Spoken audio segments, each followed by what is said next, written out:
Now, let me say this very clearly. I am not so much concerned about the politics of it. My biggest concern is about fairness, justice, respect, inclusiveness, national unity and peace. These are very important elements. I will disagree with anyone,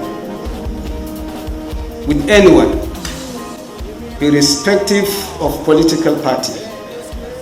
If you tell me that over 80 million Nigerians and their faith do not matter and do not deserve justice and do not even deserve to occupy the second position in this country.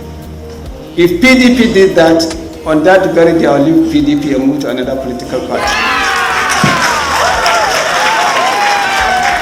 We cannot afford to allow politicians, for their own selfish reasons, for their own aggrandizement, for their disrespect to the people of this country, to divide us so that they can achieve their objectives.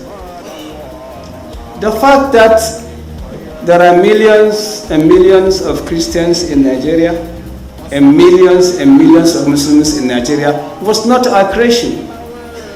None of us here decided to be a Christian or to be a Muslim.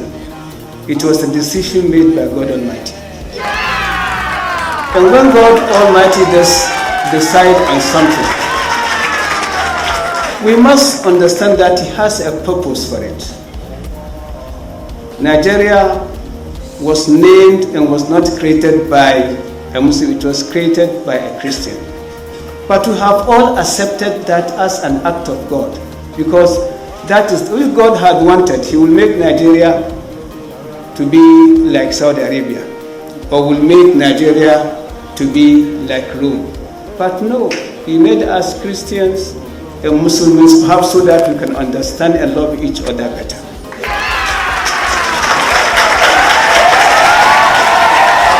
Now, Ghana has about 19% of their populations as Muslims. But they respect each other's religion. If you are a presidential candidate and you are a Christian, if you do not pick a Muslim, they will not vote for you. John Dramani was the most popular politician they have in the country today, but he made a mistake of choosing a Christian as his running mate, and Ghanaians rejected him. So Nigerians, it is our time. Let us tell APC that we are not stupid. Let us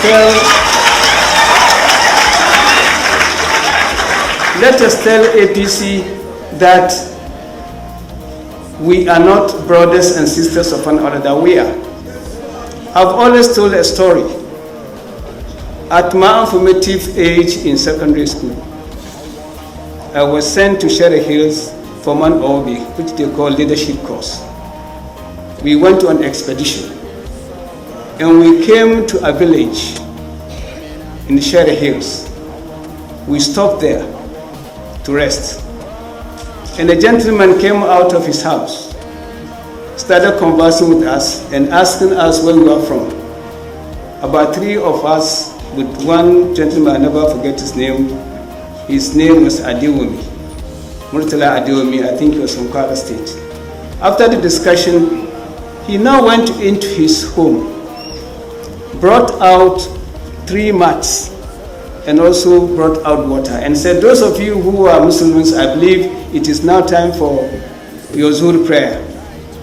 We performed ablution, we did the prayer. It was after that we realized that he was the pastor of that village. That was what we want in Nigeria. That is what we want in Nigeria.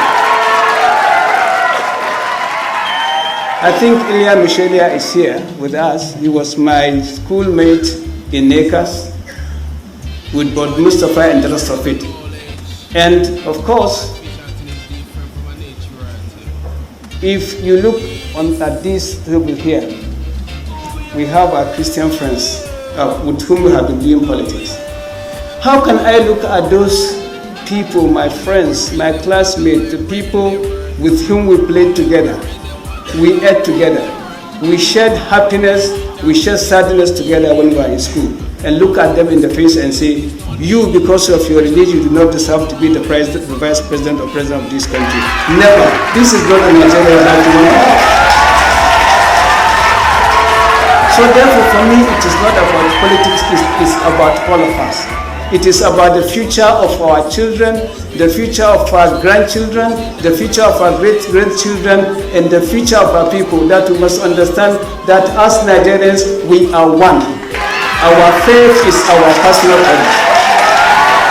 So therefore, I agree to be part of this because I believe that the Christians in Nigeria, if they don't get the presidency, they deserve to get the vice presidential ticket. Thank you very much.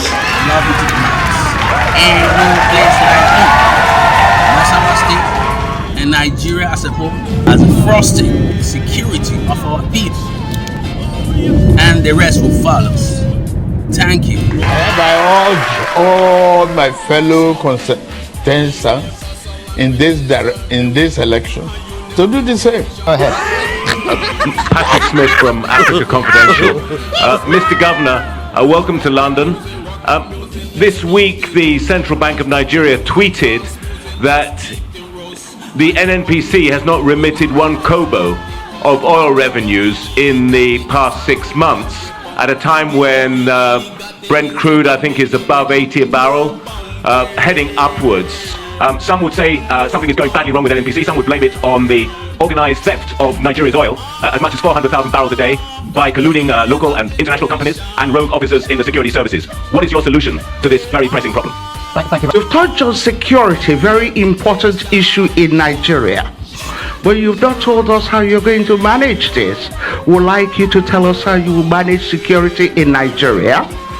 And second part of my question, there's loads of kidnapping of women and girls in Nigeria, rape of our young children in Nigeria. Can you tell us, Your Excellency, how this will be managed? Thank you. Thank you very much. Plans, that would generate training, appointments, thank you. and also job security. Okay, thank you so much. So The first question, assign it to Dele Alake. No! And the second question, assign to Nasiru El-Rufai. And third question, assigned to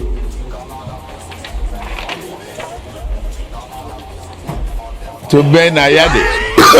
No. Up in the middle of the night with like an idea that just boom hits you in the head. Middle of the night last night, I woke up and I started thinking, plumbers need a license, electricians need a license. In fact, nearly everybody that does anything in any industry that serves our society needs a license. Why? So that we know they're properly trained, and we know that if they screw up, there's something we can do about it. So I'm starting a movement, and I hope you all join. Politicians need to be licensed. So here's what I'm going to say. You want to be a politician? You got to get a degree in politics or economics or something that does any good besides acting. You want to be a politician? You got to take a test. Just like the rest of us to get licensed. You got to take a test. And you got to pass the test. And then you have to indemnify yourself with insurance. So when you screw up our lives by doubling the price of our gas and tripling the price of food and other commodities, we can sue your ass and get the money we need to pay for the stuff that you're making us pay more for. And that's how I do it. Has been fundamental to the global prosperity of the advanced countries. And Africa had a role to play. It has a role as a raw material producer. We will not allow sub-Saharan Africa to escape that. Okay, we do everything to keep sub-Saharan Africa where it is, also impoverished. It's absolutely vital for the prosperity of everyone else. So let's get clear about that. Okay, and this means all the economic structures all the global institutions and the economics we teach everyone is all designed to keep Africa exactly where it is. And whether it is Europe or US or now China, it's always the same. We need Africa to be impoverished because we need those raw materials and we need them dirt cheap. Okay, so that's the message. It doesn't mean to say that there's nothing Africans can do. Of course there is. This is what it's about. Because if Africa does do something different, I assure you living standards of all those in Europe and North America and Asia is going to fall. Okay? And that is a big price to pay.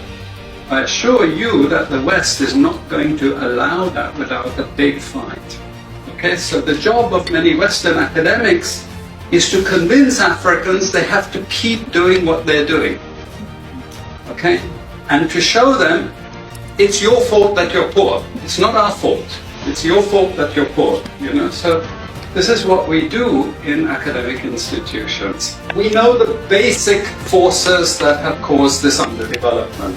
We know it's colonization. We cannot afford to allow Africa to industrialize and start producing manufactures. Okay, so we will do everything to stop that. And I'm going to show you how we actually block that. We had East Asian rapid industrialization processes. So in the earlier period, we had Japan and Korea and Taiwan.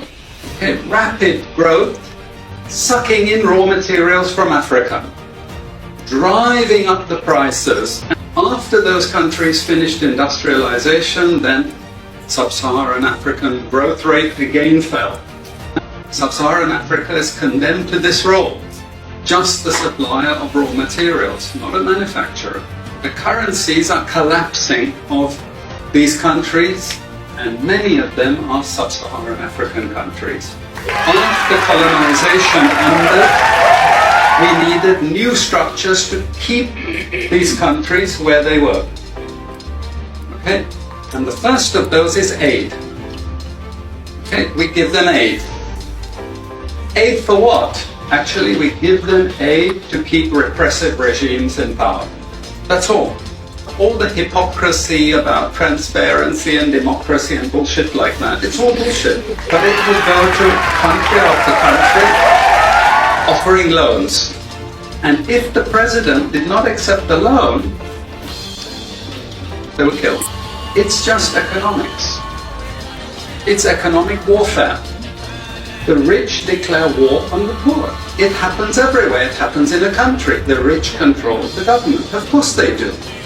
You really believe you have democracy? Come on. I mean, go up. Who has all the subsidies and income support? US, Europe. The largest budgets in the world for supporting their farmers are Europe and US. You see, we're keeping them dependent. We're keeping them on a string. And this next round of the WTO is designed to block that. To block anyone else getting on top of the ladder.